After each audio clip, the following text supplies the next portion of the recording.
My name is Emily Carter. Just an ordinary woman. 42 years old. Living in a cozy suburban house in Seattle. Married to my husband, Jake. For almost 20 years. We have a college-aged son, Ethan. Our life is simple but happy. I'm a high school English teacher. Always buried in lesson plans and essays. Jake works as an accountant. Steady, reliable, a bit quiet. We balance each other out. He's the calm to my storm. Our days are filled with routine. But lately, something turned our world upside down. It was a quiet Saturday morning. The smell of coffee filled the kitchen. I was making blueberry pancakes, hoping to surprise Ethan, who'd come home from college the night before. Jake shuffled in, rubbing his eyes. You're up early. What's the occasion? I smiled, flipping a pancake. Your mom's coming over today. Thought I'd make her favorite breakfast. Jake froze. Mom's coming. You didn't tell me. I shrugged, stirring the batter.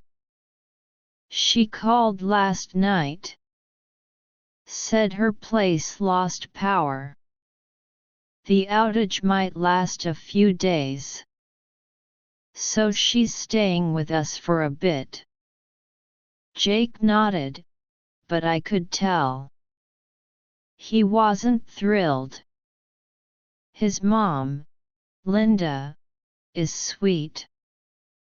But having her around always makes him a little tense. By noon, Linda arrived. Arms full of homemade jams. Fresh peaches from her garden.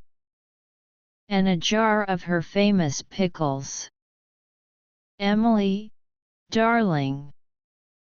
It's been too long. These are for you and Jake. She beamed, her eyes warm. I hugged her tight. Linda, you shouldn't have.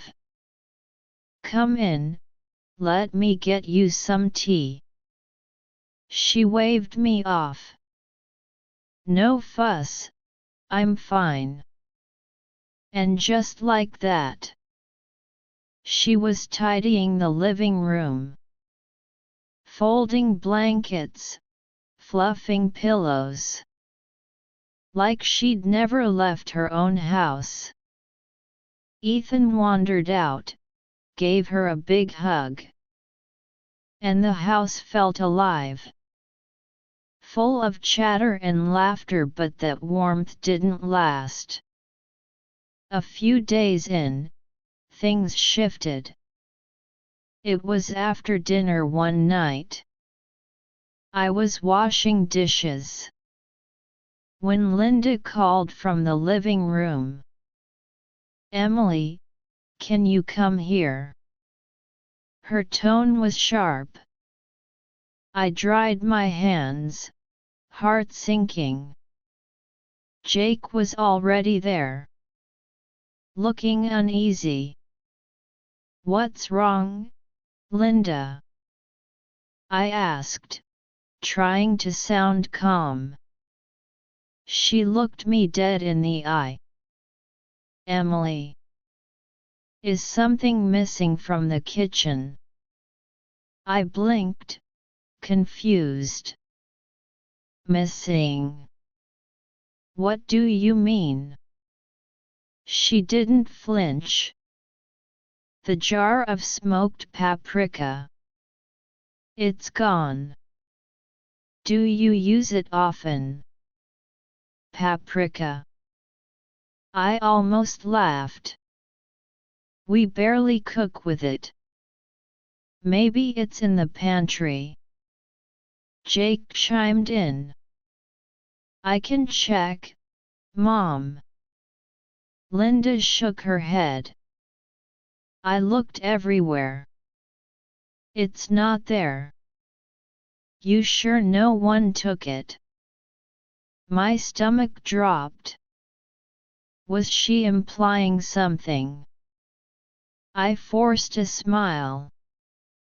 Linda, it's just paprika. I'll grab another jar tomorrow. But she wasn't having it. Things don't just disappear. There's only us here. There has to be a reason. Jake and I exchanged a glance. The air felt heavy that night. I couldn't sleep. Linda's words echoed in my head. Why was she so fixated on a silly jar of spice? Did she think we took it? The next morning, she was already in the kitchen, sipping tea, her face unreadable. Emily. This isn't over. Ask Jake to check with the neighbors. I nodded, swallowing my frustration. Jake went around the block. Even checked the security footage. Nothing. No strangers, no clues. When he told Linda, she just hummed and went back to her room. The house felt like a pressure cooker. Even Ethan noticed. Mom, is Grandma okay? I sighed, forcing a smile. She's just got a lot on her mind. A week later, Linda announced she was leaving.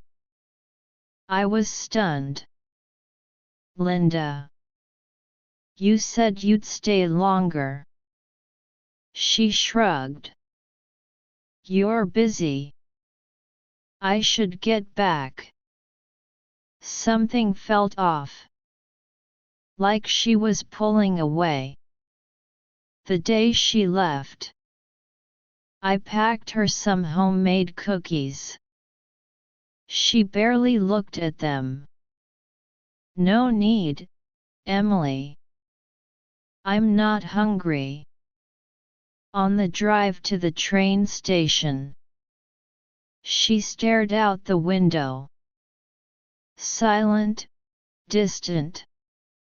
At the platform, she hugged me.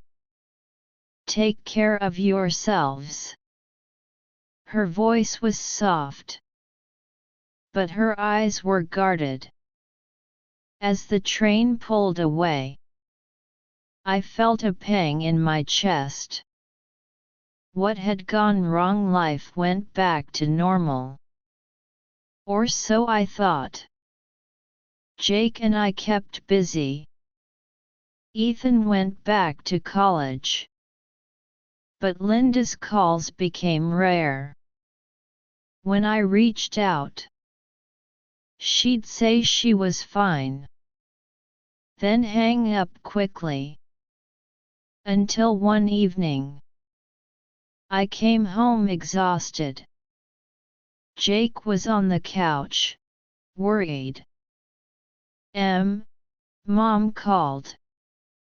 Her voice was shaky. I braced myself. What's wrong? She says her gold bracelet is gone. My heart stopped. The bracelet. Her mother's heirloom. Passed down for generations. When did she lose it? I asked, voice trembling. Jake hesitated. She's not sure. But she thinks it was the last time she was here. Here. My mind raced. Was she accusing us? I called her right away. Linda, are you sure? She sighed. I wore it at your place. Haven't seen it since. It's not just jewelry, Emily.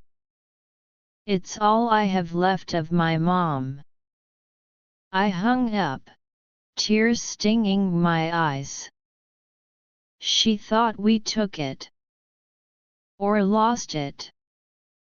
Either way, it hurt the next day. Jake and I drove to her place. Linda, we're here to help. We'll find it. She looked tired. Last time I wore it was at your house, I think. We searched every inch. Her drawers, her closets. Even under the rugs. Nothing. Linda sank onto the couch. Maybe it's gone for good. I hugged her. We'll keep looking. Don't give up. But deep down, her doubt cut like a knife back home. I was a wreck. Jake tried to comfort me. She doesn't really think we took it. But I wasn't so sure. The bracelet haunted me. Until one rainy weekend. We decided to deep clean the guest room, where Linda had stayed. Jake, check under the bed, I said, sorting through old boxes. He pulled out a dusty suitcase. And there, tucked underneath, was a small, faded cloth bag. What's this? He handed it to me. I opened it, and my breath caught. The gold bracelet gleamed inside. Oh my God! Linda's bracelet. My hands shook. How did it end up here? Jake stared, stunned. Maybe it fell during her stay. Got caught under the suitcase. I grabbed my phone. Dialed Linda's number. Linda, we found it.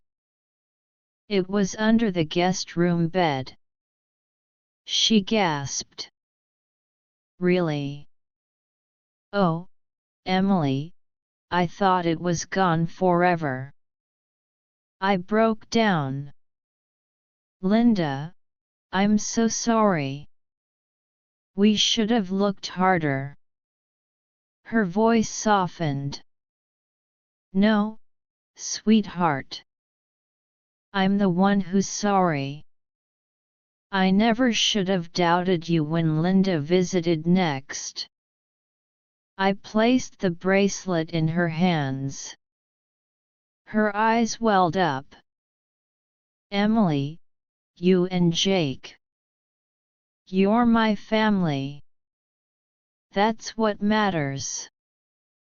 I hugged her tight, feeling the weight lift. Family isn't about suspicion.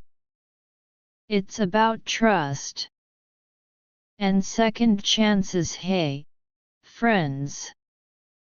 Have you ever been misunderstood by family? That ache when trust wavers. Drop your story in the comments. And don't forget to subscribe. Let's share the moments that make us human.